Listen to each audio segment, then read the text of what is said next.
Chapter 18. And it came to pass, when he had made an end of speaking unto Saul, that the soul of Jonathan was knit with the soul of David, and Jonathan loved him as his own soul. And Saul took him that day, and would let him go no more home to his father's house. Then Jonathan and David made a covenant, because he loved him as his own soul.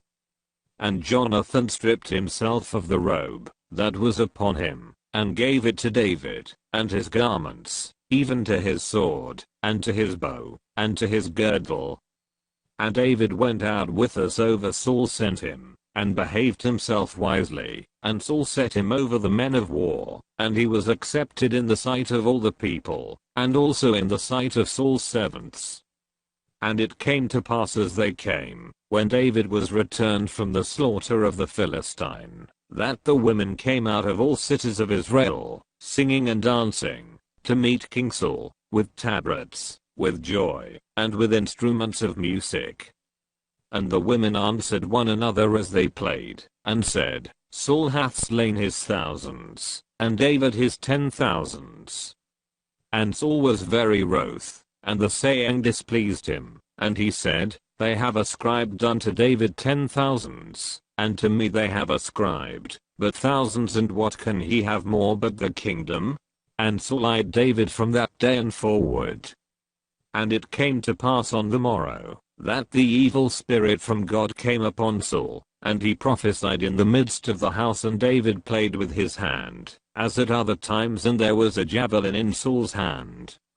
And Saul cast the javelin, for he said, I will smite David even to the wall with it. And David avoided out of his presence twice. And Saul was afraid of David, because the Lord was with him, and was departed from Saul. Therefore Saul removed him from him, and made him his captain over 1,000, and he went out, and came in before the people. And David behaved himself wisely in all his ways, and the Lord was with him.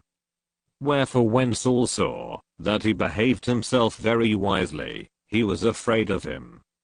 But all Israel and Judah loved David, because he went out, and came in before them. And Saul said to David, Behold my elder daughter Merab, her will I give thee to wife, only be thou valiant for me, and fight the Lord's battles. For Saul said, Let not mine hand be upon him, but let the hand of the Philistines be upon him. And David said unto Saul, Who am I, and what is my life, or my father's family in Israel, that I should be son-in-law to the king? But it came to pass at the time when Merab Saul's daughter should have been given to David, that she was given unto Adriel the Mahalathite to wife. And Michal Saul's daughter loved David, and they told Saul, and the thing pleased him.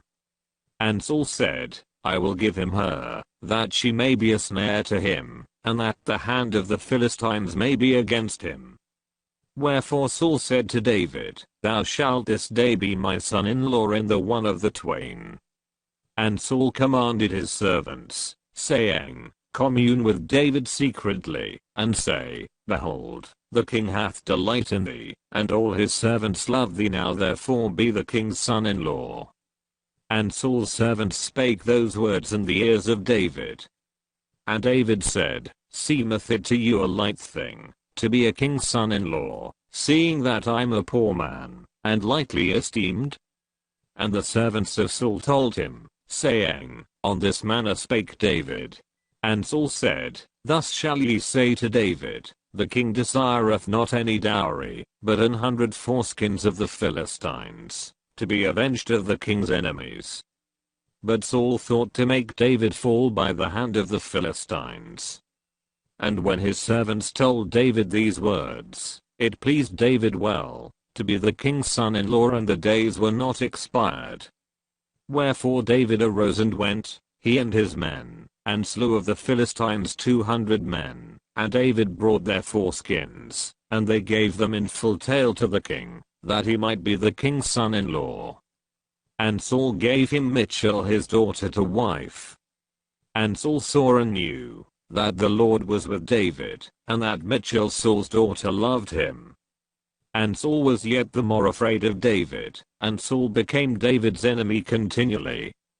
Then the princes of the Philistines went forth, and it came to pass, after they went forth, that David behaved himself more wisely than all the servants of Saul, so that his name was much set by.